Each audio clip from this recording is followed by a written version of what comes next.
So what's up? What's up, y'all? The most powerful thing, we just got to get to it. The most powerful thing you can do to keep your home protected when it comes to your spouse, your other half, your significant other, your wife, your husband, all things invested. Your most prized possession is to keep their minds in prayer.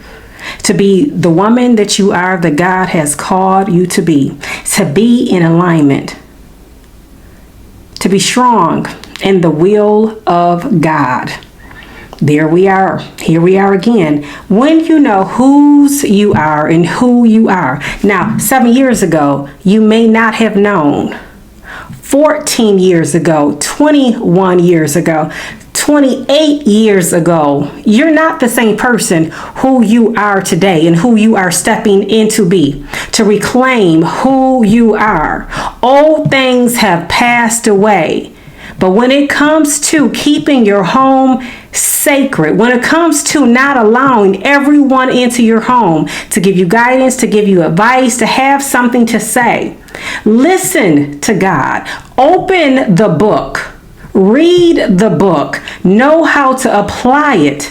Know how to quote scriptures. No, I don't care if you know just a bit of a song. When you are speaking life over your home, to keep it protected from hurt, harm, danger, you got to do what you got to do. Now, we got to pay attention clearly. Now, there is a couple that I have followed for quite some time on this channel. But I'm doing the best I can because I feel like it's not always about these celebrities that we focus on. We have stuff in our own lives that we need to focus on. Before they became the person that picked up a microphone, before they signed on that dotted line, they were still who they are as a human being. They still are who they are. They still have to apply what it is they know and what was embedded in them, and their teachings of what was instilled in them, and how they still have growth patterns, and how have they not had it always figured out for the age that they are today and what they are learning. There's not a book to this always, but there is such a thing as intuition. There is such a thing as listening to that little voice that can sometimes become bigger and bigger. Notice that particular lady, if you know, you know, like somebody left in the comments, if you know, you know what I'm talking about. But I don't have to drop names to make this work. Notice she doesn't always have a big crowd, or a big crowd period, around her of women. Notice that her confidence yet shines because she knows who she is. Now, she just recently have a baby. Now she has a responsibility to keep that child protected, to keep him protected, to keep in his mind the thoughts that are positive, nurturing thoughts, to guide him to the next level as he continues to grow from that seed that was implanted. It's a big job, the responsibility she is taking on. It's a big job, the responsibility she's taking on when she took the oath under God to take her vows. It was a responsibility when she circled the block and they decided that they knew they was the ones for each other. Life itself is a big job. It's not a run through. It's not a rehearsal. We are learning.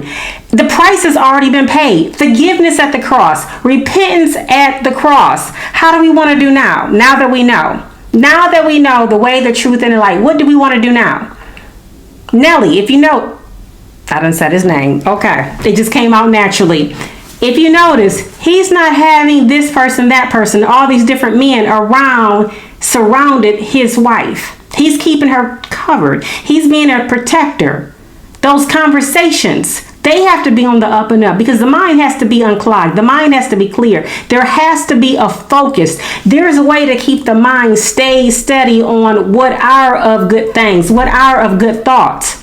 Because when you have outsiders that still want to produce so-called thirst traps, you got to stand clear because you know that is not the will for you. If you know the will, if you know the path and what it is that you do want, some men, they're still not clear. Some women is still not clear. But when you know that you know, and sometimes when you have a clearer vision, a clearer outlook on life, you got to do everything you can in your power with the help from God to keep your home protected, to know that you don't have to have a seat at everybody's table, to know that you don't have to have an invite, to know that you ain't gotta have respect from this person. You ain't even gotta demand respect, because guess what? When you respect yourself, all things will fall in line. And those are the people sometimes that you're not even supposed to be around. Every job is not meant for you. What's it said? Cheer up, Buttercup. Every job is not for you. Every church is not for you. Every family member is not for you. Every setting, every situation, every niece, every nephew, every cousin is not for you. You can still keep them in prayer. I'm not saying to have a life that's built up with a hard heart, because see, that can damage you as well. Every friend is not for you, especially when people show you who they are. Believe them. You're not supposed to be invited to every gathering. You're not supposed to be invited to every company event. Because see, now these company events is about to come up. People's feelings is going to be feeling some type of way. People's emotions is going to get, out of control. You got these holidays coming up. You're not going to always be invited. You wasn't invited before. What makes you think this year is going to be any differently? You wasn't included before. What makes you think it's going to be any differently? People want to feed off of people's struggle. People want to feed off of people's misery. People want to feel like they're so special, especially when they have the clique of the so-called strongest ones, whoever it is that they run with, these so-called friends, these so-called family members. But it's so sad because they all sit up here for the wrong thing and then want to bring somebody else in and transform their minds, but they can't. Just face it, you're covered, you have shield over you, you have been chosen. It's just not what it is. That child has been chosen at that age. The little innocent child has been chosen, who then becomes a toddler, who eventually progresses in age. You got the teenage years. They're so tender. They want to be at the parties. They want to be included. That's been you throughout life. You have experienced that. Then you're like, oh my Lord, I done moved way across. I don't care, town, another country, another part of the United States. You've moved, and guess what you find out? It's still on you.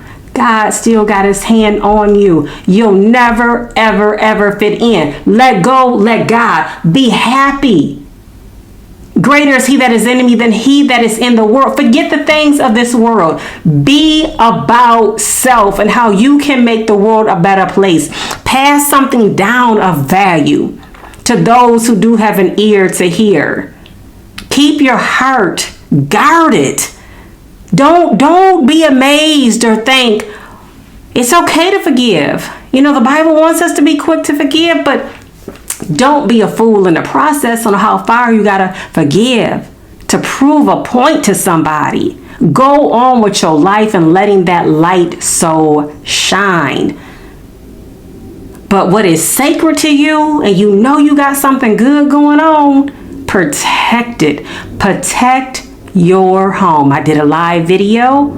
Protect your home. We needed to do an extension on it. Protect your home.